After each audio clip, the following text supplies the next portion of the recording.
Welcome back to the Strategic Veteran. Have you ever had that moment when you realize 2 years into your career, you're not the smartest person on the team and that being reliable can matter more than being clever? I've been there, and that wake up call changed everything about how I lead and connect with people. Today, we're talking about those pivotal moments that force us to show up differently, especially if you're leaving the structure of military life and uh, finding out what the corporate world could be like can feel like there's no one steering the ship. Our guest is someone I know in person, so I've seen firsthand how he handles those challenges. Steve Sapko served in the United States Air Force as an E5 from 1987 to 1997. Growing up on the Space Coast of Florida, glued to every NASA launch, as I'm sure he still is, because I am, he credits the discipline and perspective he gained in uniform with shaping his entire career. After moving into leadership roles at Dell and Oracle, he co-founded a management consulting firm and most recently exited a startup in 2024. Now he's coaching people to their own career stories, serving as a chief revenue officer for a space startup and analyzing the IT industry with hyperframe research. One of the key issues we'll dig into is how many hiring managers have never served, so they can't fully appreciate the value of military experience. According to the Bureau of Labor Statistics, transitioning veterans often face higher hurdles in translating service-related skills to civilian job postings. Steve believes this gap can steer vets towards companies that speak their language, but it also limits huge potential elsewhere. And while the corporate world might leave you feeling like nobody's in charge, Steve has learned that stepping up and being accountable can set you apart no matter what your actual job title says. So if you're ready to hear about resilience, discipline, and how to parlay your unique experiences into a competitive advantage, buckle up because we're about to explore how to connect the dots between where you've been and where you want to go with a guest who's lived it, breathed it, and come out the other side. So let's dive in. Steve, so great to have you here, man. Thank you. That's great to be here. Thanks for that introduction. That was really cool. Yeah, man. Dude, jump right in. Everybody knows we just said it, but where did you grow up and what inspired you to join the Air Force? All right. Well, I grew up on the Space Coast of Florida. So I was watching, when you live on the Space Coast of Florida, everybody judges you based on what your first launch was. So my first launch was Apollo Soyuz back in the early 70s. So that dates me, but nobody else will. My wife doesn't allow it. So yeah, I grew up watching launches. And when I left high school, I had three different jobs, and I was working the morning we lost the Space Shuttle Challenger. I was actually standing out in a parking lot and looking up, and just watched it completely come apart. And within about 3 weeks after that, I lost all three of my jobs. The economy around the Space Coast just completely collapsed. The thing I always say is, the Space Coast back in the 80s was like working in a mill town where, twice a year they'd put the entire mill on top of a rocket. And, if the mill launched, then you got to go back to work at the mill the next day. So I had been thinking about the Air Force. I'd been in Civil Air Patrol. My father served. And so that's really what prompted me to go ahead and pull the trigger and join. I mean, it's funny because I wasn't here when, my dad moved down here 20 years ago to Titusville, right, which is one of the bigger space communities, or was during the 50s, 60s, 70s. And Cocoa also was another big part of that. And when we first moved down here, we were in Cocoa, and Cocoa is, I mean, for lack of a better term, it's a shithole. It's absolutely terrible now. But my stepmom grew up around here. She grew up on Merritt Island. And so, all that stuff in Cocoa, she's always telling me, like, this used to be the center of the universe here on the Space Coast. Cocoa used to be it, and Titusville. And so it's interesting to hear you say that it's like a mill town, because I didn't really realize how the space industry was. And then it stands to reason, because after we shut down the shuttle programs, it's like all that industry left here. And it's so cool to see it all coming back, and all the privatization of space with SpaceX and Blue Origin. I think they just finished another warehouse out there. And I think you got Virgin Galactic out here. There's a bunch of other smaller defense companies that are getting into the space race. It's really interesting to see how all this is kind of flipping around. And, I have high hopes that they're going to turn Cocoa and stuff around. But I love getting that perspective, because you grew up around here, and I came into it, and see it for what it is now. And I'm like, man, I can only imagine what this was like in the 50s and 60s. Well, parts of it are still exactly the way they were in like 1985. So if you want a time capsule, when I moved back here in 2012, there was still a mall up in Titusville that I worked at in high school. and it was down to one store and an Orange Julius right in the center of the mall. And that was it. That was all that was left. The other 54 stores were all boarded up. And so that was just kind of for me in a microcosm about what had happened when you base your entire economy on waiting for the government to make up its mind about stuff. And so I think that's part of what the strength we have now is. Yes, the government is still the primary customer for space, but thanks to Starlink, if there's a trouble on launch, Elon will launch another one and see if he fixed it. So and then he'll keep doing it until it works. So I think that's been the secret of their success. Yeah, I love it, man. So you get it. You join the Air Force. You lost your job. All three of those jobs are gone. So you joined the Air Force. What did you join the Air Force to do? You said you were in Civil Air Patrol. Now, I remember our in-person meeting, you talking about being a pilot. If you are, that's awesome, because I'm also a pilot. Maybe we should go fly sometime. Actually, I'm the only person in the Air Force who had it in their medical records that he's afraid of heights. So, so and there's a story about that. So, when I joined, I took all the tests and that sort of thing, and they came to me and said, okay, you can be anything you want to be in the service. Your test scores are off the charts. You're great. I said, great. I want to be in intelligence. And they said, oh, no, you have family in Czechoslovakia. You can't be in intelligence. I'm like, okay. I want to be a photographer. They said, nope, just fill the last slot on photography. And so I finally said, well, what can I be? And they pushed this giant binder across to me. And they said, you can be anything in that binder except for intelligence and photography. And I said, okay. So I started flipping through the binder. This is in Jacksonville at the MEPS. And I get to the C's, the letter C in the alphabet. I said, oh, contracts. That's cool. That's kind of has a lot of interface with the civilian world. Talking is a big part of the job. That looks cool. I'll do contracts. I often wonder what I would have done if I'd gotten to the D's or the E's in the alphabet. But, I was in my 20s, so I'm like, yep, doing that. That sounds great. I'm just going to do that. And I thought to myself, I'll do that for the next few years, not realizing that by making that decision, I was pretty much signing up to do that in part for the rest of my life. So it's so interesting that's how you picked your job, right? Like my story is not anything. It's the same story that most infantry guys have. They showed me the video of guys rappelling out of a helicopter and blowing doors up and entering and clearing rooms. I'm like, I want to do that. That's really cool. However, you find out when you're doing that, particularly when you're in garrison, really all you are is a glorified janitor and somebody who spends a lot of time for no reason in the woods.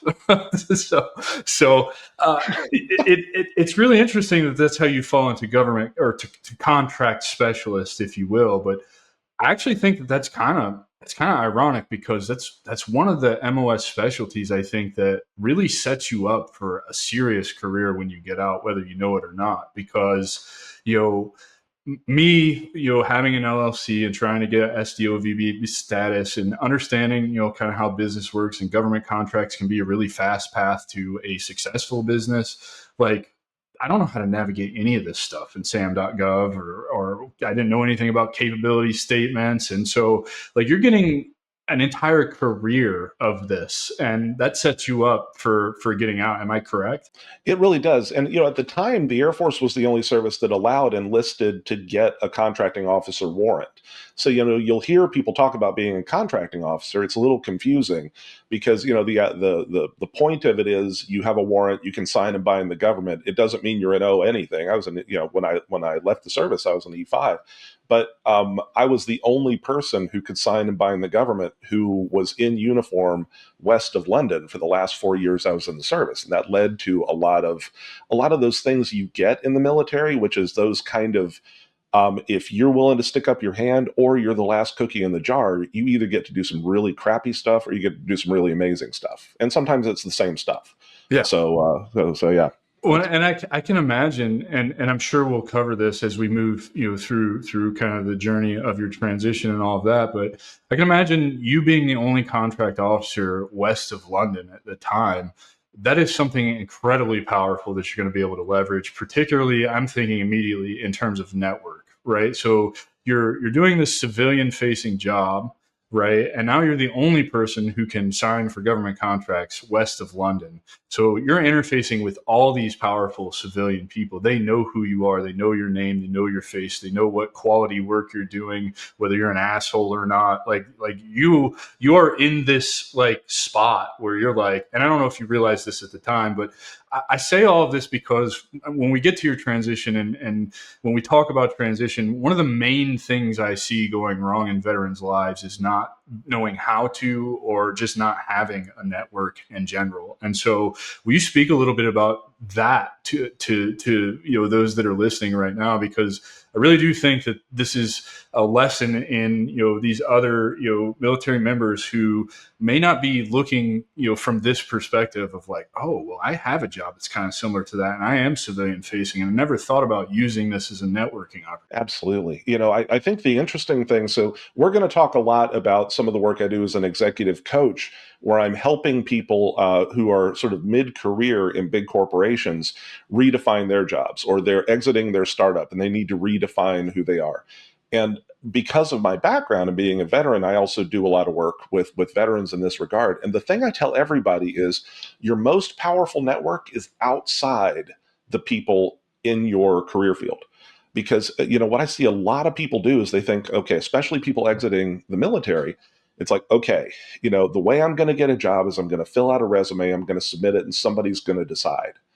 And that's not how anything happens out here. So, it really isn't. We talk about nobody being in charge. That's not wrong. And I've interviewed and hired thousands of people, about half here and about half in Europe and India. And the common thing among military people is massive imposter syndrome, because the military has absolutely zero tolerance for bullshit. But bullshit is about 99% of what corporate America runs on. So, I think there's that big sheer. And so really, talking to people who really don't know what an MOS is, who don't, who aren't sort of steeped in that military culture as early as you can, it really gives you that ability to talk to people. What is it? Like only 6% of us in the U.S. are either current or former military. The other 94%, by and large, have no clue, and especially in big corporations that aren't a defense contractor. We'll talk about that in a little bit. But big corporations, I think I met maybe 1 in 20 veterans outside of certain fields. Like when I was at Dell, I was a public sector. So I negotiated with state and local governments, healthcare, K-12 universities. And so there were more veterans in that part of Dell. But you'd go to other parts of Dell and nobody had served. There was just zero. So I think that's what a lot of people saw, especially in the last 10 years, exiting the military. They'd go to these big corporations, and it wasn't 6% of the people in the corporation. It was less than 1/10%. I was going to say like 0.06%, right? Exactly. Yeah. Exactly. Yeah. Yeah. But in terms of networking, that's the huge thing, is you've got to network outside your comfort zone.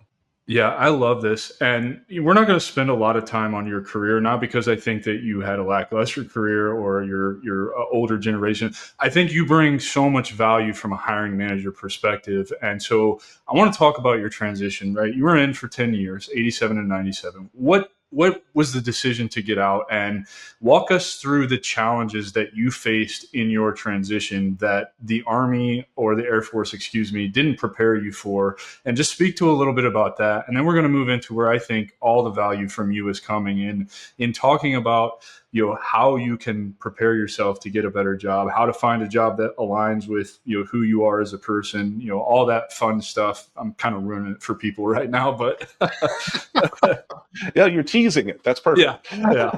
So yeah, so my last 4 years, I was in for 10. So I signed up for a 6-year enlistment the first round, and I went to upstate New York. I went from Florida to Plattsburgh, New York. Not great.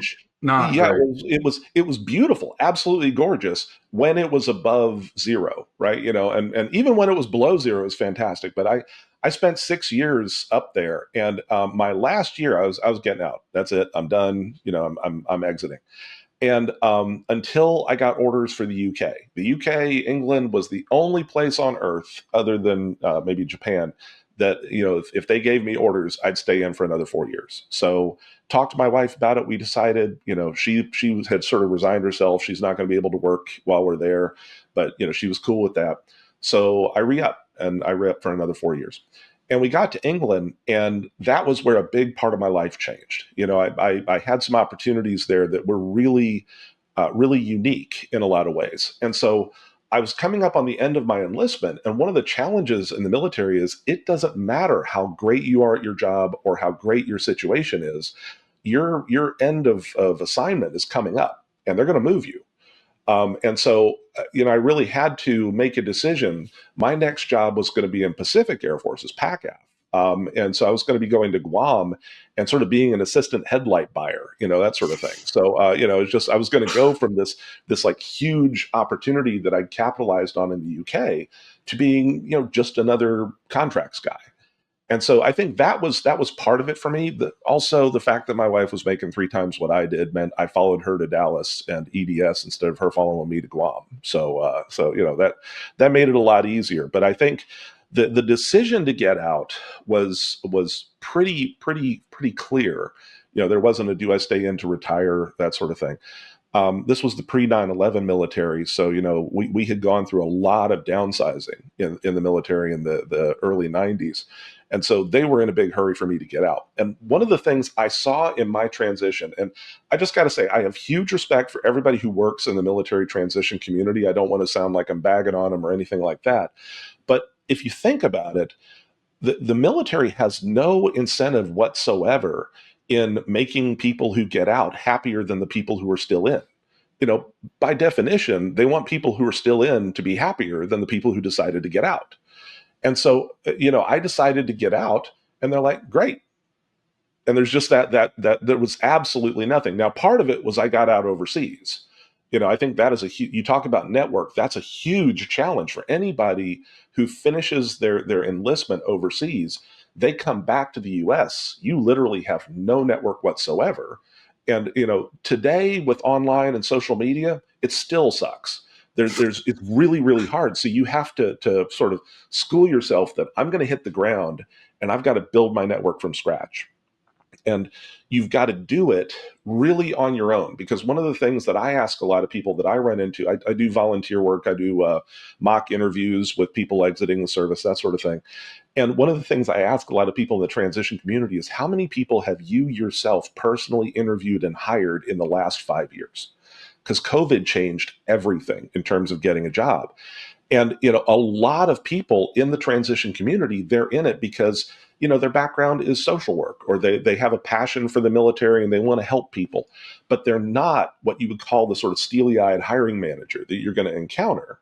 And I think that was something I really saw both in my transition and then in all the places I've volunteered as helping people get jobs. And it kind of led to the current coaching that I do. It really occurred to me there are some fundamental things that you learn during the transition program that, especially since COVID, actually sabotage your ability to get a job.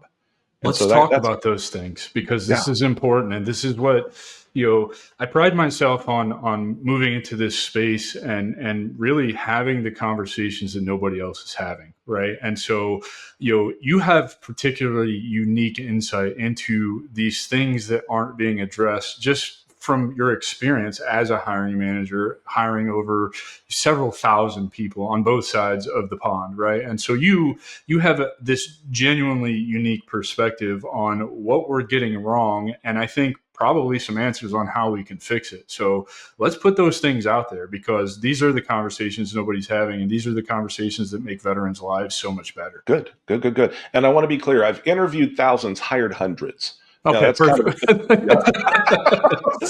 Fair enough. You have talked to an incredible amount of people, and so I would say your data set is exemplary for this. Well, thank you. I appreciate that, and it excites me because we all want to find something we can do to be useful to people.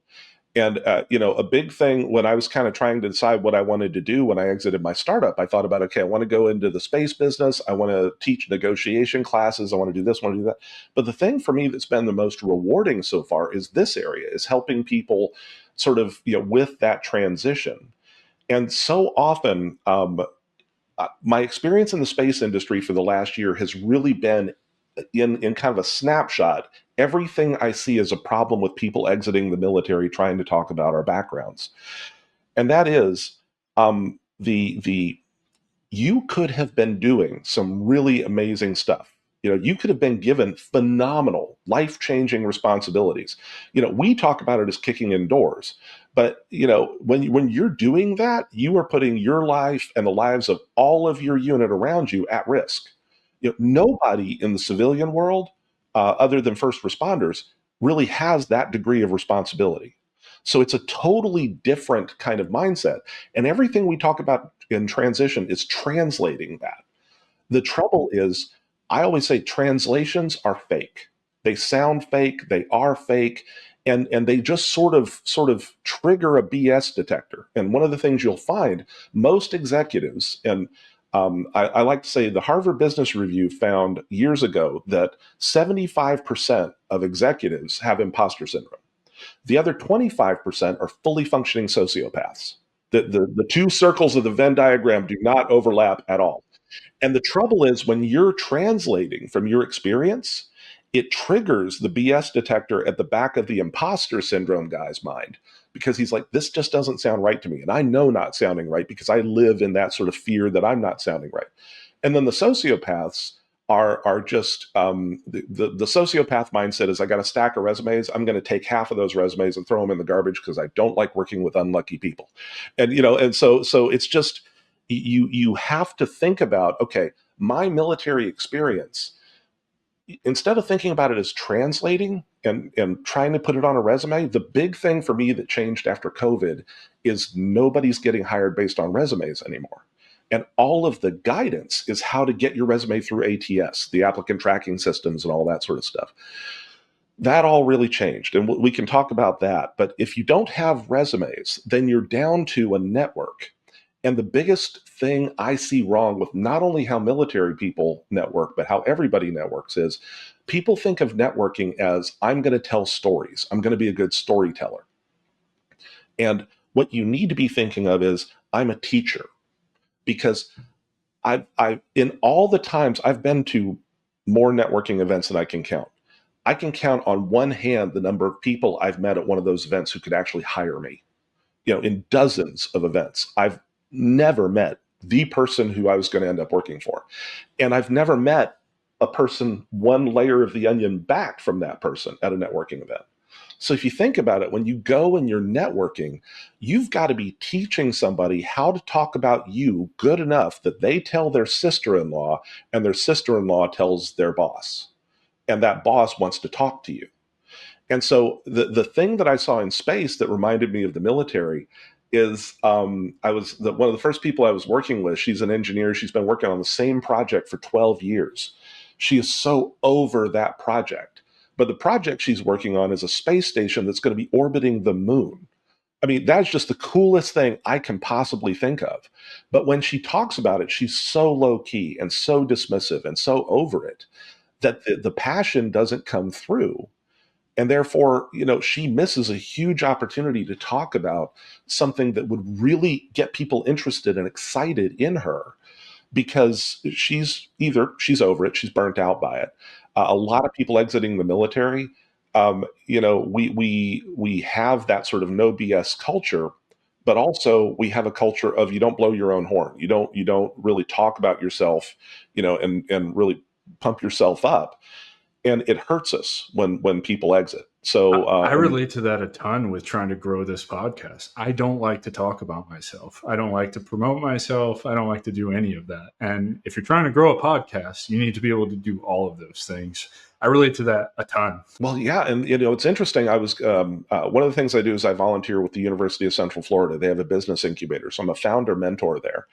And one of the things they teach, there's a lady named Nina Jurowitz who I learned it from. She's a really phenomenal salesperson. She said, if you're a founder, if you're an entrepreneur, you are the only person who can sell until you have over $1.5 million a year in revenue. I don't care who you are or what you're doing. You are the salesperson. And so many people who fail as an entrepreneur fail because they don't realize that they are the salesperson until they're big enough to hire salespeople. And then they can go back to being an introvert.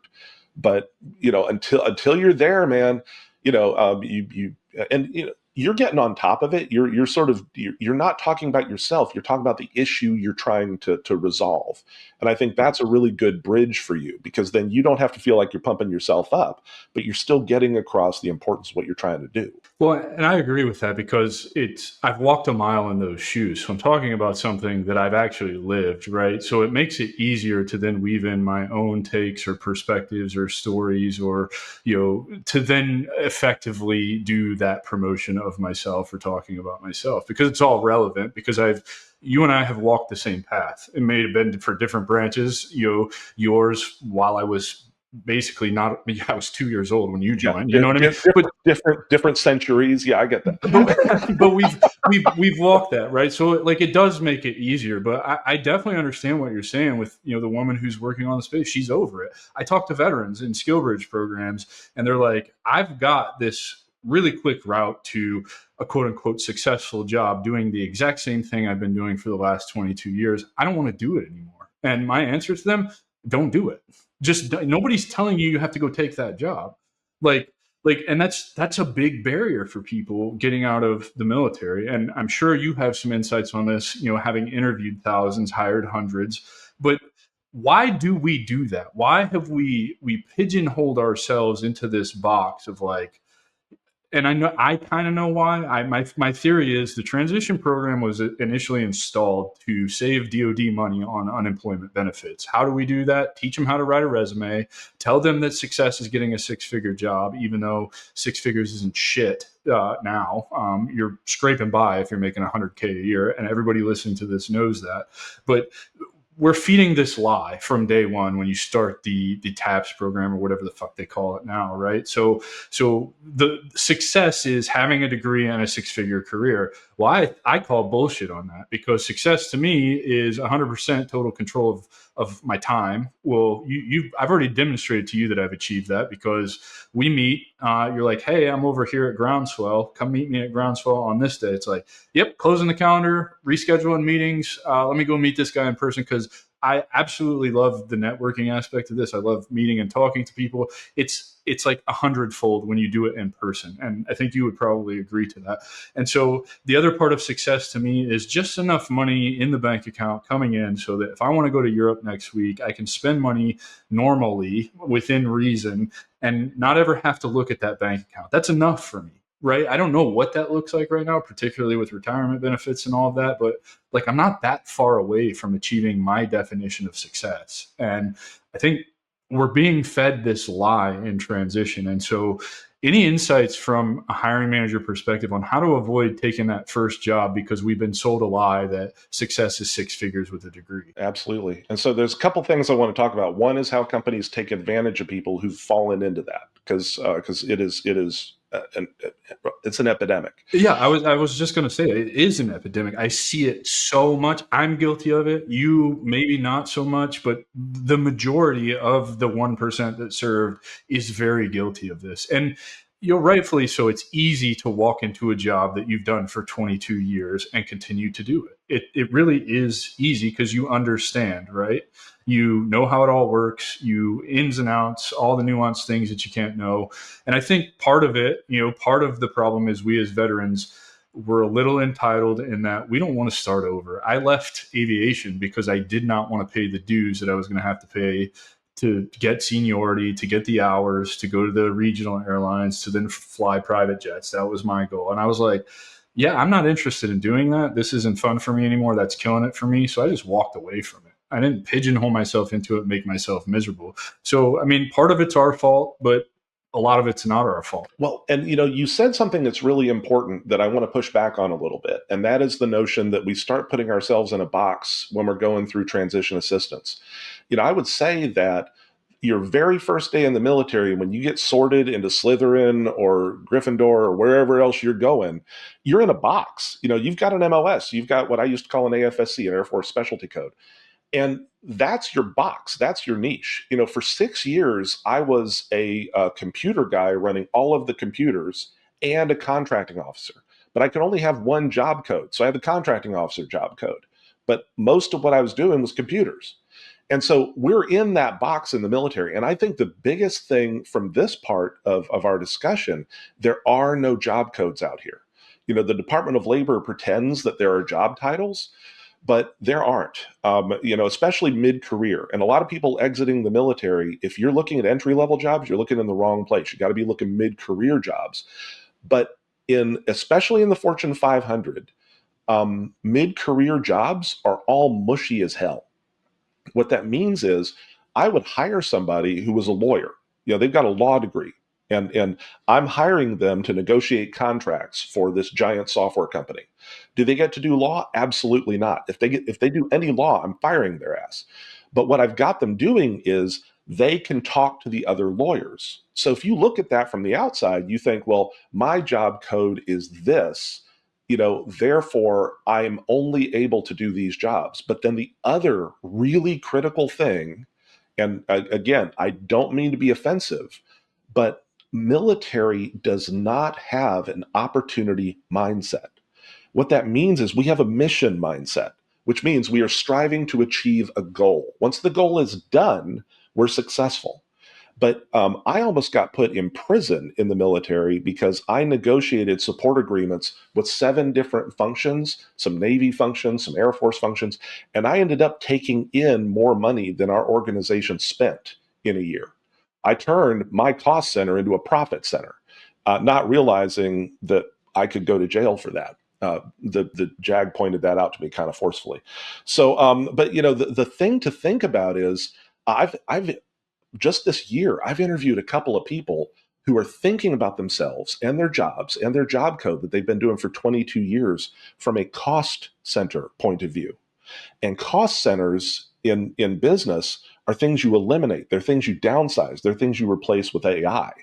If you're a profit center, if you're something that makes money for a company, your ticket's punched, brother. I mean, you've got the ability to do stuff. And the person in particular I'm thinking about, and I know he watches your podcast, so I'm interested to see if he reaches out to me.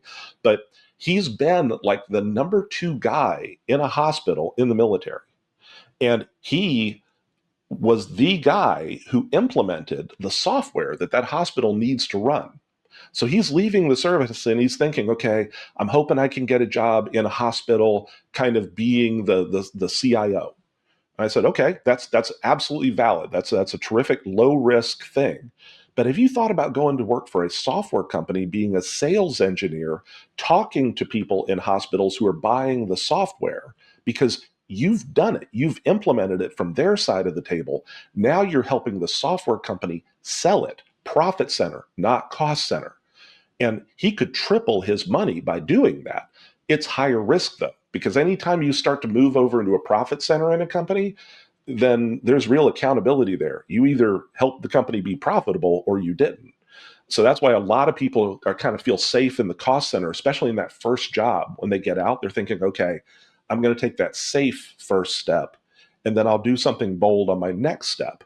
But there's a real problem with that. And I'll pause here just if that brought up anything, but don't let me forget that first job is the toxic job for a lot of military people. Well, and yeah, absolutely. Something like 70% of veterans who take the first job within the first year, they've left that first job. It's 80% leave the second job. So there's definitely something behind that. And yeah, what does come up for me, it's the same thing that came up for me why we don't have more veteran entrepreneurs. It's a risk tolerance thing. We're comfortable. We're a comfortable society, and we have forgotten how to trust our guts and take risk. I mean, we live long lives, believe it or not. You can accomplish a lot in this life. I mean, just take me, for example, right? 17 years old, joined the Army, 30 years old out of the Army, 32 years old, a pilot, right?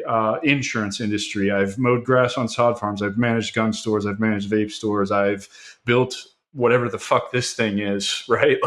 Like you can accomplish so much, and we don't give ourselves credit for that. And so the risk tolerance, that's definitely something that needs to be addressed. And that's what came up for me with that is this is a risk tolerance issue that's standing in the way of you getting a dream job when you get out that doesn't make you fucking miserable and want to kill yourself. Right. And I completely agree. I think there are a couple of parts to that. One is, I think the reason so many people leave that first job, they're screwed when they leave that job because, and I've done this to people, and I work for the side of good now, but I haven't always worked for the side of good.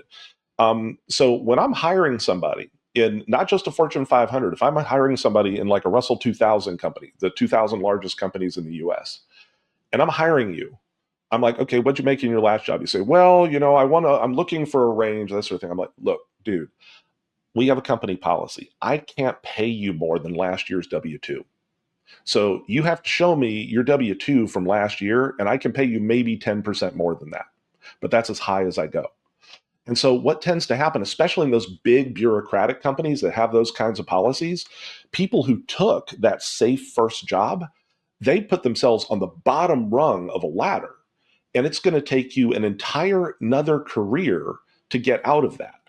So that's kind of the first aspect of it. But then I think the second part is you put your finger exactly on the risk tolerance. And there are a lot of people in the service, and I was one of them, that we're paid to look around corners and spot problems. So that leads to a pessimistic or sort of a sort of negative outcome mindset. Well, there's a place for that. So one thing that everybody should look at is called the Entrepreneur Operating System, EOS. And that's an interesting business management system trying to bring some order to small to mid-sized businesses. And there are two roles in that. There's the visionary, which is usually the founder of a small company. And we think that's the only role in business, in entrepreneurship, is to be that visionary. But then there's another person who's essential called the integrator in that model. And the integrator is what we usually think of as a chief operations officer, the person who actually makes things run. And it is almost Bessemer Ventures, a big venture capital firm, did a study, and they found another series of Venn diagrams where the circles do not overlap at all. You're either a founder or you're something called an entrepreneur or integrator. Oh, I'm so glad you're bringing this up, because when we talked in person, you said this to me, and I've hung on to that since then, because in fact, what you said to me was, I was exactly the same way you are. You need to figure out if you're the visionary or the entrepreneur. Yes. And you said admittedly that you had this same problem for yourself. Well, I'm both. I have. Well, I'm both. In my successful venture that I left in early 24, my partner was the visionary and I was the entrepreneur. And for the first 5 years, when we were both living those roles, the business really worked. We were rocking because, I handled I like to think of the entrepreneur as kind of the company mom, and the visionary is the company dad. Hey, we're all going for ice cream. And mom's like, we're all going to the dentist tomorrow, Jack. So there's that tension back and forth, but it's necessary because, you pair the things together, they click like Legos and it works. And, where we struggled, I think, was in my business, my risk aversion became more sort of strident as things got shaky during COVID, that sort of thing. And sometimes when one part of that founder entrepreneur dynamic starts to push against the other, it kind of amplifies some of your worst traits. And when I decided to exit, my former partner and I are back to being really good friends and talking all the time and that sort of thing. So I think that the thing I would say is, you can bring a lot of what made you successful in the military with you, but it's not translating. It's figuring out, okay, what of the things that I did in the military did I really enjoy doing, that really, really spoke to me, that gave me a lot of satisfaction? And realize there's probably some of that thing you liked in a bunch of jobs you can't even imagine right now. And one of the things I would suggest to everybody is use ChatGPT for this kind of thing. Just go on a free ChatGPT account and say, hey, here are 8 things I really like doing. Can you give me some jobs that I might not be thinking about that require those types of skills? And see what it comes up with. I hate to do myself out of business as an executive coach, but I think everybody that should be your first step, is kind of use that AI. Not so much because the AI is going to tell you what to do, but it'll help you see things that maybe you got a blind spot towards. Oh yeah, it definitely give you. This is exactly what I talk about. One of the biggest problems that I've addressed, and probably the number one problem, I don't know, you could argue, but identity and purpose kind of go hand in hand. I might as well just make them both number one. We wrap so much of our identities up into the military, and kind of my philosophy on this is, where we go wrong is, one, nobody tells us how to have the uncomfortable conversation with ourselves to identify who we are without the uniform, meaning what are our core beliefs, values, and passions. And then, from that, how do I turn those core beliefs, values, and passions into something that gives me purpose? And what you're talking about, using ChatGPT, here's 8 things that I enjoyed doing when I was in the military, to then leverage those answers to, show you another list of jobs that you may have never, even thought about, because you're probably a lot like me. And when you're looking for a job, you're scrolling Indeed and you're looking at jobs that meet your qualifications based on this arbitrary piece of paper called a resume that Steve is sitting here telling us is no longer relevant. Yeah. Yeah. Resumes are dead. And, I think COVID is what finally drove the spike into the heart and buried it at the crossroads. And I think the main reason for that is, we all think about our resumes as being sort of our ticket into a job.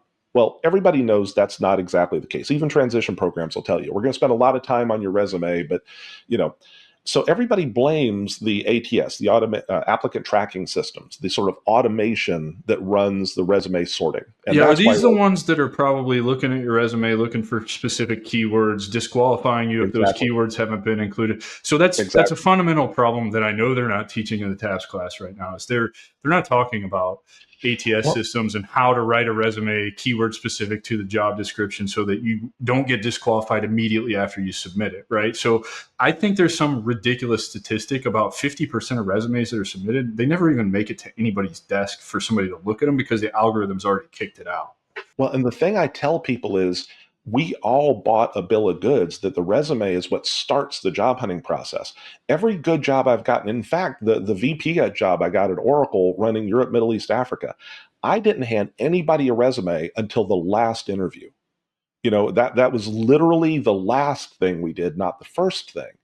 And so, the thing that is maddening to me, though, is, so we all do all this work to, when I left Palisade, I hired a resume consultant to go through and sort of help my resume make it through those applicant tracking systems. This was before I decided to go entrepreneurial again. And the thing I realized was, during my career, I've been around for a bit, there have been about a dozen times I served on committees in these big companies writing job descriptions. This is why everything fell apart after COVID. So job descriptions are always a fantasy. They're always a fantasy, right? So we sit down. So I was running Europe. My counterpart was running North America. She and I got along really well, but totally disagreed. This is at the big software company I work for. We totally disagreed on what skills were necessary to be in this one job code that we both shared. A deal manager, lead negotiator kind of thing. I thought it was more people skills. She thought it was more legal and financial skills. And so we just banged heads for months trying to rewrite the job description. Finally, what we ended up with was, you know what, fuck it. I'm sick of fighting over it. So this is language that is mushy enough that neither one of us cares to fight about it anymore. We're done, right? See, this is about 14 years ago. This is back when a human would still be involved and could say, the job description is crap, but this resume looks like Betty, who's really good at the job. So we want to talk to this person. Well, those job descriptions, and at the big software company, I looked a few months ago, the job description we both gave up on 14 years ago is still the job description that the outsourced resume scanners, the automated resume scanners, and now AI, all they have to go on is that crap from 14 years ago that we didn't care enough about to write well. And so that, I think, is the main reason why people aren't getting through. It's not like the keywords are the magic thing. It's totally random. If somebody puts one of the mushy keywords from that awful job description, they're going to get a shot. It's funny that you're bringing this up, Steve, because Justin Henderson has been a guest on this show. He runs Veteran Hiring Solutions. His whole mission is to fix the job description thing, and he believes it's going to be done through video. And he's got some seriously cool ideas with what he's doing with job descriptions and targeting companies to help them, put out these video job descriptions to allure more veterans and really make it more transparent, I think. Because you're saying job descriptions are basically a fantasy. They're selling you this fantasy. That's not what the job's really going to be like. I definitely agree with that, because any job I've ever gotten, I look at the job description and I'm like, I don't want to do any of these things, but I also know that the chance that I'm going to do all of these things is pretty low. So, and then you get to the job and you find out like I'm not doing any of those things that were written in the job description. I'm really still trying to figure it out what it is that I'm doing. But Yeah, job descriptions are written so that the company doesn't get sued by an employee who gets pissed off. That's the whole purpose for jobs. It's not at all about selecting the right people to join the team. It's all about giving the company enough wiggle room. And these days, I love the idea, because the whole video job description thing kind of gets to what you see when you're trying to get a job with Elon Musk. One of the things he does is when he's doing an interview, he says, okay, so you say you solved that problem. Great. How did you solve that problem? And he takes you to that next level. I think this is it the other way around. It's fantastic to say, great, the job is I fix airplanes. How do I fix airplanes? What do I do? Am I a box puller? Everybody's box puller these days. You pull the box, you send it to depot, you plug in the new box, you're good to go. Or am I going to be taking the boxes apart? Totally different job. But yeah, I think a little bit more, inquisitiveness, and the way you get that intel is through your network. And the thing you do with your network is, once you've gone through that first layer of networking, you finally found somebody inside your target company.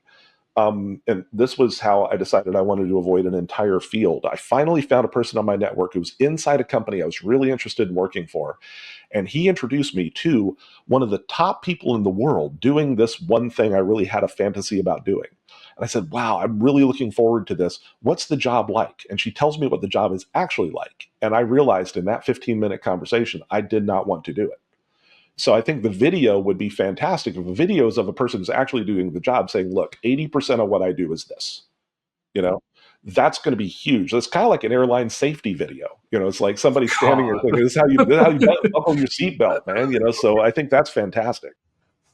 Man, there's so much gold in this. I don't even know how to break down everything that you've alluded to. It's really hard for me because I have zero interest in going back to corporate America. So I will never be applying to another job or putting a resume in. And I mean that with I'll go destitute and homeless before I go back to work. I'm not doing it.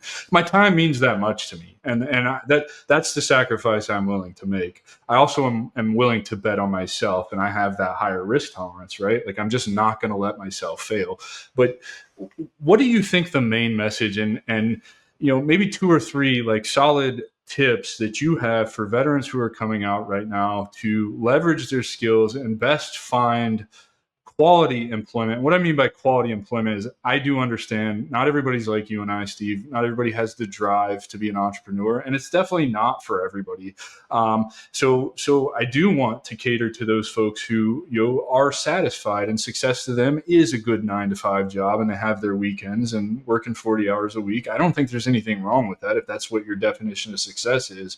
But what can they do to prepare themselves right now to give themselves the best chance of not only finding that quote unquote dream job, and I mean that wholeheartedly, that job that fulfills you on the other side of service, but prepare and have the best chance of getting hired for that. Okay, cool. Well, it's a nice segue into what I do. But I think the thing I would say to people that's kind of, I won't go do a commercial here. The thing they could do by themselves is, the first thing you should do is step back, and instead of looking at the thing you've been doing for 5, 10, 15 years and saying, okay, what is that in the civilian world?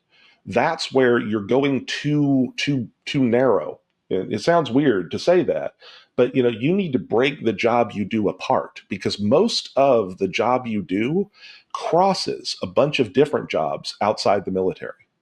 And so, and we can go into detail, you pick a job, I can tell you what the job in the military is and how it's very different from the job outside the military.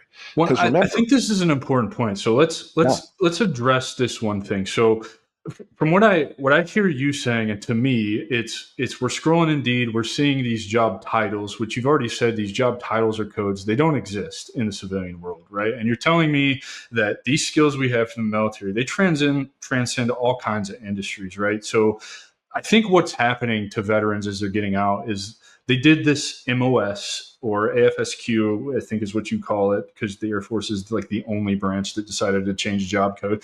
Of course. but they've done this job, so now every job that they're looking at is through that narrow lens of having that MOS code, right? So let's just say I'm a brand new veteran. My job was infantry, right? That's problem solving, leadership, adaptability. I think that's probably the three big ones that people would want to have. Leadership, obviously, is the one that they would want to hire us for. Now, that's pretty obvious how that transcends all industries, because without leadership, you don't get to be a multi-billion-dollar company. Like that, I don't care how shitty those people are at the top. They've still got leadership skills because there's a billion-dollar company there as evidence. But for those people who maybe Intel people, that's a good one, right? There's private Intel out there, but maybe they don't want to do Intel. So let's see an example of this start to finish. I'm a new military intelligence guy getting out after 22 years. Walk me through what I should be doing. Okay, good. Take a step back from the military intelligence job, and the same way you just did for infantry, break down what are the primary, not so much the things you do, but the value you create. Because it's interesting you picked intelligence, the one thing I wasn't allowed to do in the military. But I think that's why I was hanging on to it. I'm not salty about that. It's okay. But the thing that you should think about is, okay, in Intel, what I was responsible for was looking for patterns. Okay, looking for patterns is a fundamental skill in data analysis, and that's one of those, like, not $100,000 a year jobs. That's a $200,000 a year job. So data analysis, okay, interesting. So you go in my class, I talk about looking for gaps. Okay, one of the things I'm really good at in intelligence is this sort of pattern analysis, or sort of, what do they call it? Deductive and inductive reasoning, sort of, getting a whole bunch of disparate facts and sort of sorting down to what does that probably mean. That's an incredibly valuable skill outside the military. But the other thing to think about is, once you are above a certain level in the military, you have more responsibility and more accountability than most people out in the civilian world will ever have. So, case in point, most of the people I worked with in the Fortune 100, their primary role was doing just enough of their job so they didn't get fired, and never having their name on a bad decision. And you think about the military person who walks into that buzzsaw. They come out and they're starting to look for those jobs. So what I would tell that intelligence MOS is, look, if data analysis, if AI throws up data analysis, something you should look at, you talk to a coach like me and they sort of give you all these different things, then go figure out, okay, how do you get a certification in the civilian side to be a data analyst? One of the neat things is Google and MIT both have free certification programs you can go do. This is entirely separate from the military and transition assistance and that sort of thing. Because what happens is Google realized, let's say you want to be a user interface developer or a project manager. They couldn't get good people who could do those skills at Google. So they created their own training and certification program. Those are free. Your last year in the military, you should be dialing up, talking to people outside the military. You should be dialing up what are civilian certifications. And I'm not just talking about go on LinkedIn, do a few of the classes. I'm talking go get a real certification from MIT or from Udemy is another one. And talk to people in the industry you're targeting to say, what are the tickets to entry? And the other thing I would say is, whatever job code you have in the military, especially if you're getting out as an NCO, the concept of leadership, people who've never been in the military don't value leadership. They value management. You lead people, you manage processes, you manage things. And so they tend to be afraid of our leadership skills because, remember, 99% of them have never served. And so we come in and we say, I'm willing to make the hard decisions. They're like, well, the last thing we want in a job there is making a hard decision. We want somebody who's going to make the safe decision, So what you do is you start to talk to people in your target industry to figure out what do they value. And you need to really listen.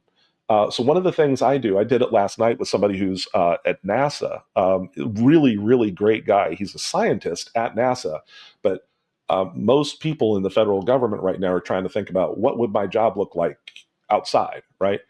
So I paired him up at an event with 3 people who do the type of job he's interested in, but they do it out in the one works for state government and 2 are in private sector. And then I kind of coached him how to interview them to start pulling what do I need to do? What are my gaps? What doesn't look good on paper? And because your goal needs to be not so much I'm retiring at 22 or I've been in the military 20 years. Most people who are retiring have college age kids. They can't go be entrepreneurs, because they can't worry about the healthcare. Well, the healthcare risk isn't as big a deal for retirees. It was a huge deal for me getting out after 10 years. But if you've got kids who are college age, you're not necessarily thinking about starting a business. So they may have to take a safe step just, because of that. But there's no reason they can't kind of do battle space preparation, in their last year in the military, their first year out, and really set the stage for when, okay, the kids are now out of college and now I can do whatever I want. I I'm agree sorry, with that. I've rambled there, so I No, apologize. no, no, no. It's good because I agree with that, right? So essentially, there's work that has to be done. You're going to have to put some effort into this if you want to land in a really good spot, and that's the point, right? Like the transition is always going to be hard. I'm not sitting here advocating for changes in the transition process to say that it's going to make everything a smooth sailing journey when you get out. However, I am saying we can make it a lot better. And these are the conversations we need to be having because TAPS isn't telling us to use a network to interview people who are doing this job in the private sector to find out what our gaps are and to find out even if we want to fucking be doing this, right? Like, what does 80% of your day actually look like at this company? I wish somebody would have told me that in the insurance industry, right? It would have saved me a whole lot of headache. When I was working at Allstate, I wish somebody would have told me for about 20% of your day, you're going to be smiling and dialing and getting cursed out on the phone and hung up on. For the other 70% of your day, you're going to sit in front of a computer. You're going to look at your CRM and be like, well, I just called all these motherfuckers. I can't call them again. You know what I mean? And you're going to surf the internet and be bored out of your mind, stuck behind a desk for 10, 12 hours. I wish I would have known and had this advice to just do this work for myself when I got out, because I would have avoided a lot of wasted time on things. And I took the insurance job because they sold me hook, line, and sinker on how lucrative it is. I'm not lying. It is lucrative, but you got to get past the chargebacks. You got to learn how to follow up with a book of business. You got to learn how to massage that book of business because they're always going to be canceling their premiums. You also have to make it past the first 9 months so you can actually start spending that massive amount of money that you're making because, oh, by the way, if that person cancels that policy, you owe all that money back. And the company's coming to get it because they like their money. Well, and the thing I would really suggest in that vein then is most people in the military, if you've got orders to a new place, usually you're going to ask yourself first thing, who do I know who's already there? Who do I know who's in Korea? Who do I know who's in, and then you're going to reach out to them and say, okay, what's it like? What do I need to know? What do I need to be ready for? That sort of thing. The biggest thing, and this is not just a problem limited to military. I have a lot of clients who are exiting the Fortune 500 who it's been years since they talked to somebody who doesn't work for their company. They are so inside the company mindset. And as an employer, I loved that. I loved people when I was an evil Fortune 100 VP. I loved people whose entire universe was our company because then I owned them, right? But those people who go to lunch with people from our competitor, I didn't own them anymore. They're finding out intel outside the bubble. So I think the biggest thing I tell my clients, especially my executive clients, so often we are so totally focused inside the military that we don't value outside. We don't feel like we're going to be understood. And I'm not going to lie, it's hard as hell to do it, but the payoff is going to be amazing. And the other thing I would say is the whole sort of inter-service rivalry. Hey man, it's bullshit. The minute you get out of the military, the everybody outside the military lumps everybody inside the military into military. They don't care Marines, Army, Air Force. The Air Force, I would challenge if we've been smart for years. They were smart when I was in, but I think the whole inter service rivalry, leave that at the door, man. Don't ever, one of my interviews at Dell, I was being interviewed by a former Army 3-star general, and he's talking to me and he says, "So you're an Air Force contracting officer?" I said, "Yes." He said, "Man, I hated the Air Force. They were the most hidebound, bureaucratic, got in my way all the time." And I said, "Well, Frank, if it's any consolation, I wasn't a very good Air Force contracting officer. I was, constantly solving problems and stuff." But the thing is, realize sometimes you're going to think, okay, that person's military. I've got an in. Well, if they're still living in that inter service rivalry world, that can actually be, it can be harder, to get in there. So get outside the bubble, because there's really no reason not to. And most people, if you're genuinely interested, be careful about going through like professional associations and all that kind of stuff, because a lot of the people you run into through a professional association are professional members of that association first, and they happen to do their job second. But look around. If you ever have trouble with trying to figure out who should I talk to, again, loop back to ChatGPT. And then the other thing I'll tell you is, I despise the AI inside LinkedIn, but the AI inside LinkedIn can occasionally give you nuggets like, hey, who is in this industry that's like 2 jumps away from me? And then you get a list of names and you say, oh, hold it. That's an old buddy of mine. He's connected to them. So you reach out to that buddy first, and he says, oh, yeah, I'll introduce you to her. And so now you've got an in, you've got an introduction. I like that. And to second that, I mean, you don't, LinkedIn's AI is terrible. It's not great. And so you don't have to use that. I'm in agreement with you there, but man, just the search functionality on LinkedIn, go look up the company you want to work for, see the people that are connected to it, open that list of people. And I'm willing to bet, 5 out of 10 times, 50% of the time, you're going to find somebody that works there. And then it's easy from there. You're in. You're so in. Well, and they want to talk to you because, sometimes they actually get a bonus for bringing you on board. But, the other thing to think about is, so you've got that company figured out. I want to go work for Google. Okay. Google has competitors.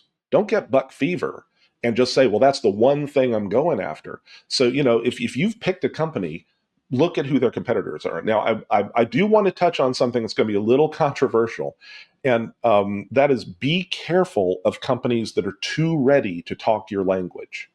So that is big defense contractors, that sort of thing. People who know your MOS a little too well and are therefore going to give you a special good deal. You come right here. You don't need to talk to anybody who is not former military. We're going to grease that skid for you, and you're going to come in and you're going to slide into a middle position because we know you've got 20 years doing this. Here's the thing. Almost always, and I've participated in this, and I'm ashamed of that, but this was, I used to be much more evil than I am today. We all make mistakes, brother. Yeah. We all make mistakes. But you realize years later, wow, I did a nice slide over. There was no aggro. I didn't have to do anything outside my comfort zone. But I left about $50,000 a year on the table, or I got locked into a programmatic career. A lot of people who leave the military and go right into the military contractors, they're tied into a program. That program goes away, your job goes away. Mm-hmm. And so then you basically had you've got 20 years in, then you've got 5 years at a big defense contractor. Now you're 25 years into a career and now looking for your first thing outside the military bubble. So, just really push when you're looking at those jobs at the giant defense contractors, figure out, okay, that is a project manager. What does a project manager make at Google? What does a project manager make at Ford? And just sort of interrogate and say, okay, well, is me staying inside the bubble worth leaving $20,000 a year on the table? For you, it might be. You might say, look, I kind of want to take my culture with me, and money isn't that important to me. For a lot of people, that's the case. And I don't point any fingers, man. But if what you're trying to do is make your best step, what I tell people is leverage what you gained from the military, but don't be trapped by people who are going to take advantage of your presence in the bubble. I love that, man. Tell everybody how they can get in touch with you if they're interested in some executive coaching, or if they just want to pick your brain about, I know you're doing, are you still doing it? Are you doing some kind of mock interview stuff? I do mock interviews. The thing I do, so I do executive coaching. That's expensive. So what I started doing was what I call a masterclass in career narratives. And we're actually launching it this month. And it's a sort of self-paced class where it teaches you how to set your goals, back out of those goals into what are the traits I need, and then how do I tell stories that build towards those traits. A lot of people, now that resumes are dead, are saying, well, it's storytelling. Storytelling is how you get your next job. And they're kind of right. The trouble is, one story is not going to get you a job. It's an arc of stories that you tell that will kind of fill out who you are in that person's brain. So that's what this class is about. So if you're interested in that, mystage2.com is my website. And you can get me for coaching there, but you can also get on the list. And when we release that class, you'll be able to sign up for it. The class is not cheap, but I give a fairly substantial discount for fellow veterans. So because you've put the time in, man, we all need to honor that. So I love it, brother. Steven, thank you so much for being here today. Ladies and gentlemen, Mr. Steven Sapko. Please don't forget, I do have a community. I'm going to put all the links to, Steven's offers here in the community. The community is free. It is what you make of it. It's member driven, no fluff, no bullshit. So the only way you're going to get value of it is to come in there, be vulnerable, and participate. Tell everybody what's going wrong in your transition, what you want help with. Let the community come together and give you advice based on their lived experience. Also, please, we've got like 3 months left to hit my goal of, getting this in front of 1 million veterans before I turn 40 on May 9th, 2025. There's 19 million veterans in the United States. So if you all would just take like 1 second to hit the share button, we'll accomplish that goal. No problem. Until next week, everybody, this has been the Strategic Veteran Podcast, here to unfuck your transition. We'll see you next week. That's our show, and I'm truly thankful you've joined us at the Strategic Veteran. If our conversation today sparked curiosity, or if you're ready to elevate your game, I'm here to help. Visit thestrategicveteran.com for exclusive show notes and resources, or to book a coaching session directly with me. Take a moment to subscribe to our podcast and share your review. Your support makes all the difference. For more insights and daily strategies, let's connect on LinkedIn and keep the conversation going. Remember, this isn't just a podcast, it's your strategic advantage in action. Until our next rendezvous, stay bold and continue the mission.